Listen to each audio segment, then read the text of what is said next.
पूजनीय संत समाज, सम्माननीय बंधुओं, ममतामयी देवियों, प्यारे बच्चों, अभी हम संत श्री राम साहब जी के बहुत ही सुंदर विचार श्रवण किए।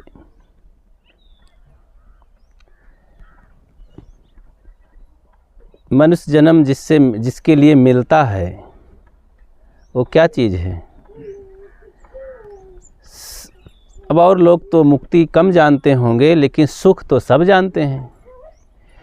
और बिना नाम लिए जो भीतर से चाहना पैदा होती है सभी प्राणियों को, जो पशु पक्षी हैं वो भी उसी चीज़ को चाहते हैं, हम सुखी रहें। कोई दुख नहीं चाहता, जीव मात्र कोई दुख नहीं चाहता है। बस अंतर इतना है कि पशु पक्षी उसका इंतज़ाम नहीं कर सकते हैं, चाहते तो हैं, चाह करके भी वो सुख के लिए कोई कर्म नहीं कर सकते हैं, कोई उपाय नहीं कर सकते हैं। और जब सुख के लिए कोई उपाय नहीं है तो दुख के लिए भी कोई उपाय नहीं है, दुख के लिए भी वो रास्ता नहीं है। और उपाय कौन कर सकता है? मनुष्य। मनुष्य में ये संभावना सारी चीज़ें हैं, दुख भी और सुख भी। तो सुख कौन से ऐसे कर्म करके हम सुख की ओर बढ़ें, दुख ना मिले, क्योंकि ये चाहत नहीं है हमारी ज़िंदगी, इसके लिए नहीं मिली है कि दुख मिले। दुख को जो पहचान लेता है, पहचान करके और दुखी हो जाता है, वो दुख से पार हो जाता है। दुख से दुखी होते हैं लोग, दुख से दुखी हो करके और फिर दुख से पार होने का उपाय करने लगे। यही दुख को समझना है, जानना है। अपनी गलतियों को जिन्होंने देखा और फिर उसे निकालने के लिए कष्ट, मेहनत, दुख उठाने लगा, वही तो असली रूप में देखा। और कोई कहता है नहीं नहीं महाराज हम सब जानते हैं। क्या जानते हैं? जीवन बीता जा रहा है, बराबर दोष उसी तरह हैं, पल रहे हैं, बढ़ रहे हैं। अब हम कहते हैं हम बहुत बुद्धिमान हैं, अपनी कमी को जानते हैं। गांधी जी से पूछा गया कि आप इतने बढ़िया सुंदर नहीं हैं, फिर भी इतना लोकप्रिय हैं। भारत में तो आपको बापू कहते हैं, अंग्रेज लोग भी झुकते हैं, बहुत आदर करते हैं। तो उन्होंने बताया, यही बताया कि भाई मैं और कुछ नहीं जानता हूँ, मेरे में क्या विशेषता है। मैं इतना जानता हूँ, किसी को अच्छा समझ लेता हूँ, अच्छा कार्य, तो उसको करने के लिए कमर कस लेता हूँ। किसी को बुरा जान लेता हूँ तो उसको छोड़ने के लिए कमर कस लेता हूँ। तो फिर लोगों ने इतना सुना तो सबके हृदय में खुशियों की लहर दौड़ गई कि वाह, यही तो असली बात है, यही तो महान शिक्षा है, यही तो सबसे बड़ा जीवन का विज्ञान है कि बुराइयों को जान करके और छोड़ने के लिए फिर कमर जो कस ले, वही तो महान है। तो यही रहस्य है कि आपको दुनिया बहुत चाहती है। सुकरात से यही पूछा गया, नौजवानों ने पूछा कि भगवान आप देखने में बड़े कुरूप दिखाई पड़ते हैं, कोई अच्छे नहीं हैं। अब बंद करो पानी। कोई अच्छे नहीं लगते हैं। महान सुकरात यूनान के एक महापुरुष हुए, 2,500-3 हजार वर्ष पहले। वही सब बुद्ध काल के आगे पीछे सब रहे महापुरुष, सुकरात, लाओ जे, कन्फ्यूशियस, तो यूनान के महापुरुष रहे, सिकंदर के दादा गुरु। तो उनसे पूछा गया, वो चारों तरफ आत्मज्ञान दे रहे थे, नौजवानों को जगा रहे थे, क्योंकि नौजवानों में ही उम्मीदें महापुरुष समझते हैं। उम्मीदें रहती हैं। बच्चे तो बच्चे हैं, बूढ़े तो बस कगार में फिसलने वाले हैं, नीचे जाने वाले हैं। सभी इंद्रियां शिथिल हो गई, समझने सोचने की शक्ति कम हो गई। तो जवानों को सारी ऊर्जा मिली रहती है, तो उनमें ज़्यादा उम्मीद समझते हैं सभी लोग। धन कमाने वाले नौजवान, पढ़ने वाले नौजवान, देश में काम करने वाले नौजवान, धर्म का काम करने वाले नौजवान, विद्या बुद्धि प्राप्त करने वाले नौजवान, तो नौजवानों को आत्मज्ञान दिया करते थे। बहुत से लोग जाग गए थे, वे सब बड़ा प्रश्न करते थे, किस लिए ज़िंदगी मिली है, तुम क्या कर रहे हो, अपने आप को जानते हो कि नहीं। तो बहुत प्रश्न करते थे। तो उनसे विद्यार्थी पूछे कि आप इतना ज्ञानी हैं, कहाँ से ज्ञान सीखे, आपके गुरु कौन हैं, आपके गुरु कितने महान होंगे। सहज प्रश्न होता है कि गजब के। जैसे आज सदगुरु कबीर के गुरु को खोजने के लिए लोग होड़ मचाए रहते हैं। सहज प्रश्न होता है कि इतना ये महान सम्राट, ज्ञान का भंडार, ये कहाँ से सीखे, इनके गुरु कौन हैं। अगर कह दो रामानंद हैं तो ना ना ना, रामानंद नहीं लगते हैं। वो तो पत्थर पूजने वाले, राम राम कहने वाले दशरथी राम में दीवाने थे। कुछ गुणवान थे, सीधे साधे अच्छे संत रहे, सरल रहे, लेकिन कबीर जैसा तो नहीं। कबीर तो कहते हैं भाई ये तो रामानंद, राम रस में माते हैं, इनको मैं कहाँ तक समझाऊं, स्वयं ऐसा कहते हैं। तो सदगुरु कबीर पर प्रश्न होता है, लोगों को शंका होती इनके गुरु कौन है। तो शंका समाधान के लिए और कहीं भटकने की ज़रूरत नहीं है। बस इतने समझो कि जन्म जन्म का वो पुण्यात्मा, महान आत्मा, उनका विवेक ही उनका गुरु है। कुछ ऐसी हस्तियां आई हैं इस संसार में कि वो संसार के तमाम दुख परेशानियां और पूरा संसार उनके लिए गुरु बन जाता है। तथागत बुद्ध जैसे अनेक परिस्थितियों से गुजर करके और ये ज्ञान प्राप्त किया।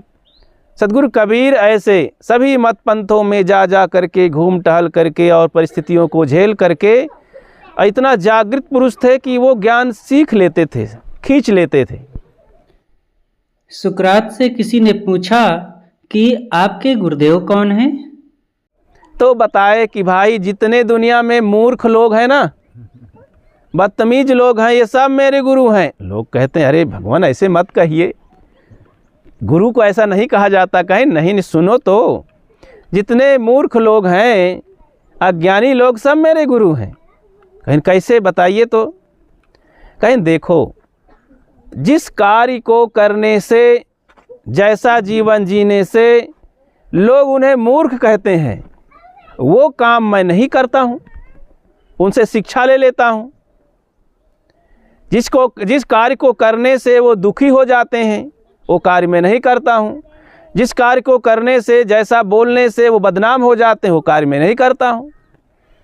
तो वो मेरे गुरु हुए कि नहीं। मैंने शिक्षा जहाँ से लिया तो मेरे गुरु हुए। तो लोगों को बड़ा संतोष मिला कि हाँ, हकीकत में अब कोई प्रश्न नहीं रह गया, उत्तर मिल गया। तो हमें चाहिए कि पहली बात तो ये दुनिया खुली पुस्तक है। ये बूढ़े बुजुर्ग हमारे लिए चुनौती हैं। दुनिया से मरने वाले लोग मानो ये शिक्षा देकर जाते हैं कि तुम भी मर जाओगे, इसलिए जल्दी जागो, होश में आओ।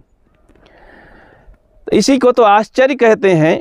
महाभारत में वो बात आती है ना कि जब यक्ष ने पूछा था युधिष्ठिर से, सभी आश्चर्यों में से एक आश्चर्य ये भी बताए थे वो कि सबसे बड़ा आश्चर्य दुनिया में है कि लोग मरते हुए देखते हैं, अपने कंधों पर कई लाश दबाए हैं ज़मीन में, लेकिन फिर भी वो सोचते हैं कि मैं कभी नहीं मरूंगा।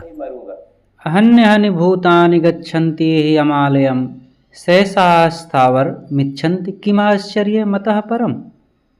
रोज रोज यहाँ से प्राणी मर करके यमलोक को जाते हैं, किंतु जो बचे हुए हैं वे सोचते हैं कि हम सदा यहीं रहेंगे। यही सबसे बड़ा आश्चर्य है। सब मर जाए पर हम ना मरिबे, सब मर जाएंगे पर हम नहीं मरेंगे, यही सबसे बड़ा आश्चर्य है। तो भाई ये बार बार जो संत याद दिलाते हैं संसार की नश्वरता को, क्षणभंगुरता को, तो इसका मतलब यही है कि भाई जब मरने की याद आती है, मरना अपने को देखते हैं तो मन हटता है, मोह भंग होता है। ऐसे मोह नहीं भंग होता है, ये कोई लाठी डंडा तलवार कुल्हाड़ा से मोह नहीं कटता। इसके सामने जब संसार को दिखाओ कि ये सब मिटने वाले, जहाँ तुम मोह कर रहे हो, जिस शरीर का अहंकार है, तो जब ऐसे भयानक दृश्य को देखता है तब इसका मोह भंग होता है। नहीं, मोह भंग नहीं होता है, बड़ा विकराल रूप है। तो इसीलिए बार बार शरीर की नश्वरता, संसार की नश्वरता और भी जो कुछ है शरीर देह की गंदगी को संत बताते हैं। इसका मतलब यही है, बार बार चोट डाली जाती है कि मन टूटे किसी तरह, उधर से जो चिपका हुआ है, बहुत मजबूत हो गया है, जड़ उसकी हिल जाए और लोग अपनी सरलता, निष्कामता, अनासक्ति दशा में आ जाएं, मोह भंग हो जाए। बहुत ज़बरदस्त है। सुखी वही है इंसान जो सब प्रकार से बाहर नासमान समझ करके, नश्वर समझ करके और कर्तव्य करते हुए अपने को देखता है, अपने में स्थिर होता है, सारी थकान मिट जाती है। बाज पक्षी को देखे होंगे, आकाश में उड़ता है, अपने शिकार को देखता रहता है ज़मीन में, बड़ा तेज उड़ने वाला मजबूत शरीर का होता है, और उड़ते उड़ते जब थक जाता है तो पंख को समेट करके अपने घोंसले की ओर तीर जैसे गिरता है और जा करके बैठ करके घोंसले में अथवा किसी डार में, और अपनी चोंच को भी छिपाना चाहता है, बस पंख समेट के चुपचाप सुस्त बैठ जाता, शांत। सारी थकान मिट जाती है, फिर उड़ान भरता है। तो ऐसे ही ये कार्य करते करते बाहर व्यवहार का प्रेम भाव, कार्यभार, पेट पालन के लिए बिजनेस, नौकरी, तो थकान आए तो घूम घूम करके भीतर जाओ, अपने स्वरूप में स्थित हो, सारी थकान मिट जाएगी। आत्मचिंतन करो कि ये दुनिया कुछ नहीं है, ये मेरा तेरा यहाँ कुछ नहीं है। अभी हम मेरा मेरा कहते हैं, अंतिम में जब वो झटका लगता है तो तेरा तेरा तेरा। वो कहानी याद आती है, एक आदमी दिल्ली से चला तो साथ में एक मित्र भी आ गया कहीं से। कहाँ चल रहे हो भैया? हाँ, इलाहाबाद उतरेंगे। आप कहाँ चल? हम भी इलाहाबाद चल रहे हैं। तो बड़ा सा बक्स, दूसरा वाला आदमी आया तो बड़ा सा बॉक्स लेकर के आया, तो कुली अपना चढ़ाया उड़ाया। तो जब सीट पर बैठे दोनों बात करने लगे, बोले हमारा ये भाई साहब सामान है, देखिएगा थोड़ा हम वॉशरूम निपट कर आते हैं। दोनों मित्रता हो गई। जब जैसे ही कानपुर पहुँचे आधे रास्ते में, तो वो आदमी जो बॉक्स वाला था कहीं गायब हो गया। तो पहले वाला बार बार देख रहा है कि ये आदमी इलाहाबाद चल रहा है, मैं भी इलाहाबादी हूँ, तो ये कहाँ चला गया, कहाँ चला गया, खोज रहा है। स्टेशन आने वाला है, इसका सामान पड़ा है, अभी कहाँ गया कहाँ गया। अंतिम में स्टेशन आ गया, ट्रेन रुक गई। इधर उधर देखा, प्लेटफार्म पर कहीं दिखाई नहीं दिया। सोचा कि ये तो इलाहाबादी है, इसका सामान मैं उतार ही लूँ। तुरंत लोगों से कहा भैया ये सामान उतारो जल्दी से, नहीं ट्रेन चली जाएगी। खींच करके बॉक्स उतार लिया गया। बहुत वजन था, 60-70 किलो का वजन बॉक्स। तो नीचे जब गिरा दिया, ट्रेन चली गई। तो उधर से टीटी और पुलिस आई, डंडा हाथ में।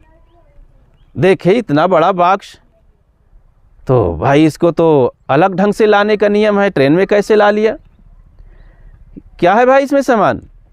किसका सामान है? बोला मेरा है, मेरा है। आवाज़ लगा मेरा सामान है। अच्छा, तो डंडा मारा तो कुछ आवाज़ वैसी गंभीर आई, तो हाथ से छुआ, बहुत वजन लगा। पुलिस कहीं सामान इसमें क्या है? कहीं कपड़े वपड़े हैं हुजूर? कहीं ना कपड़े तो नहीं हैं, खोलो इसको। अब वहीं बात फंस गई। खोलना कहे तो चाबी, अब चाबी तो थी नहीं, लॉक लगा था। तो कहीं चाबी लाओ, तो अब क्या करे, कहना पड़ा चाबी नहीं है। तो सामान आखिर किसका है? तुम्हारा है ना? कहें हाँ मेरा ही है। अब जो पहले बोल दिया तो बार बार उसे मेरा कहना पड़ रहा है। कहीं तो चाबी लाओ, चाबी है नहीं। कहीं देखना पड़ेगा, ताला तोड़ो। और शंका पैदा हुई कि चाबी नहीं, इसका मतलब कुछ और है। जैसे ताला तोड़ करके अब फाटक खोले तो उसमें मरी हुई लाश मिली। सब चौकन्ने हो गए कि इतना ज़बरदस्त मार करके इसमें भरे हो और कहते हो मेरा है, ये मेरा, इसीलिए तो चाबी नहीं मिल रही है। तुरंत उनको अरेस्ट किए, पोस्टमार्टम के लिए भेज दिए लाश को और उनको जेल में भेज दिए। तो फिर कहने लगे कि मेरा नहीं है, मेरा नहीं हुजूर, ये मेरा बक्सा नहीं है। फिर कौन सुनने वाला है? पहले ही त्याग दो, कह दो मेरा नहीं है कुछ, बाद में फिर कहोगे कि मेरा नहीं है तो कोई सुनवाई नहीं होगी। इसलिए शुरू से ही मेरा नहीं मानना चाहिए। मेरा कुछ इस संसार में, मेरा जब शरीर ही नहीं है, ये शरीर मिट्टी पानी आग हवा का है। ये 4 दिन के धर्मशाला में आए हैं, सब लोग मिलजुल लीजिए। प्रेम से रहने की ये मानवता का ढंग है, मनुष्य का ये ढंग है, प्रेम से रह लीजिए। तो वो उदाहरण याद करिए कि देखो मनुष्य तन मिला, प्राणी और पदार्थ मिले। 3 चीज़ जन्म के बाद मिल जाती है। एक तो तन मिल गया, जन्म हुआ कि मनुष्य तन मिल गया, फिर ये सब प्राणी मिल गए और फिर पदार्थ मिल गया। इधर उधर अर्तन बर्तन घर द्वार रुपया पैसा दाना पानी सब पदार्थ है, जड़ चीज़ें। तो गलती हम कर डाले कि अपने शरीर को मान लिए मेरा और इसी में आसक्ति बना लिए। अरे भाई, अनासक्त होकर के जी करके धर्म कर्म भजन करना चाहिए। अब इसी में आसक्ति बना के अहंकार कर लिए, तमाम तरह के कुकर्म कर डाले। इसी से प्राणियों से मिल करके मोह बना लिए। मोह ना करते, निर्मोह हो करके विवेकी बन करके सेवा धर्म करते, एक दूसरे का सहयोग करते। और फिर पदार्थ को मोह कर लिए, उसी में आसक्त हो गए, ये मेरा है, ये मेरा है, रात दिन उसी के हिफाजत में। तो प्राणी पदार्थों को पा करके जो काम करना चाहिए वो नहीं किए। तो इसको फिर कोई कह सकता है भाई कि साहब हम गृहस्थ में रहते हैं, आखिर क्या करें, फिर इसके बिना तो चलता ही नहीं है। तो रुपया ही सबसे बड़ा धन है, सबसे बड़ी चीज़ है, सबसे बड़ी सुख शांति, जिसके पास ये नहीं है कुछ नहीं है। तो इसके लिए वो उदाहरण याद करें। ट्रेन की यात्रा तो लगभग सब करते ही हैं। तो आजकल आरक्षण, अब वो जनरल से कम चलना चाहते हैं तो रिजर्वेशन से चलना चाहते हैं। तो रिजर्वेशन होता है तो पहले आप ट्रेन का पता लगाते हैं, कौन ट्रेन जाती है वहाँ हमारे स्टेशन तक, तो फिर उसका नंबर क्या है, फिर उसका नंबर है तो अब टिकट लेने जाते हैं। तो टिकट मिला तो देखते हैं कि वो कौन सा डिब्बा है, तो बोले यस 1 में फिर हमारी सीट कौन है, अच्छा 25 30 26 इस तरह से सीट मिल गई। तो झट से उसको टिकट बढ़िया से पकड़े अथवा लिख लिए डायरी में। ट्रेन नंबर मालूम हुआ, कोच नंबर मालूम हुआ, सीट नंबर मालूम हुआ, तीनों नंबर को दिमाग में बैठाए, कागज़ में लिखे और महीना बाद भर याद रखे। जब यात्रा किए तो सबसे पहले भाई ट्रेन हमारी कौन सी है, वो आ रही है, उसका ये नंबर है।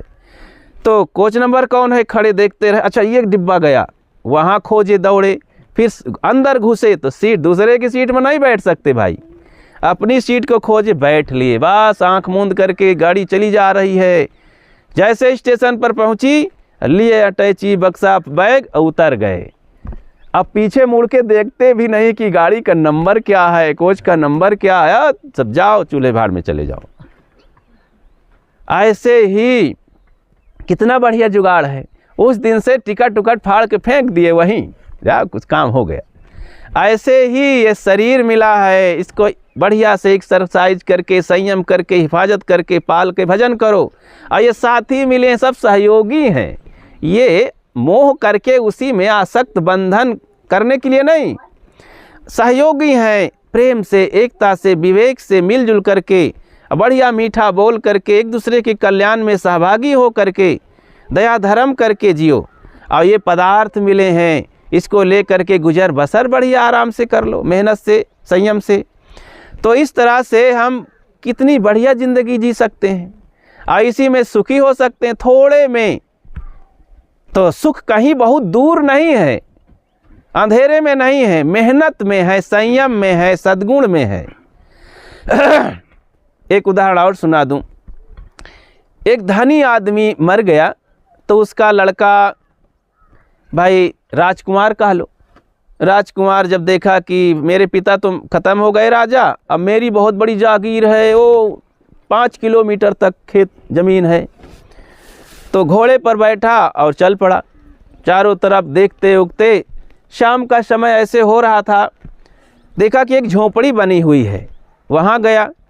अब झोपड़ी क्या, वो उन्हीं का नौकर था, उसी में नौकरी करते करते बेचारा बूढ़ा हो गया था, 85 साल का। अब वो टेढ़े टेढ़े चल रहा था, डंडा लेकर के किसी तरह बना खा लेता था, कोई था नहीं उसके लड़के बच्चे। तो बड़ी बड़ी मोटी, क्या कहते हैं, मक्का की रोटी मोटी मोटी बना करके खरा खरा सेंक करके नमक धर लिया था, एक ठो मिर्चा धर लिया था और खाने जा रहा था।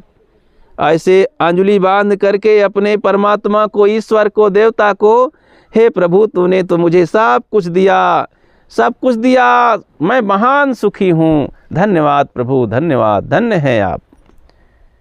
विनय प्रार्थना करके आँखें खोला और जैसे कौर तोड़ा तैसे वो खड़ा देख रहा था, घोड़े से चढ़ा, मुस्कुराया, कहने अरे तुम दरिद्रों को ये मोटी मोटी ये मक्का की रोटी है, अमृत लगती है। कहते हैं बहुत सुखी मैं हूँ प्रभु, धन्यवाद।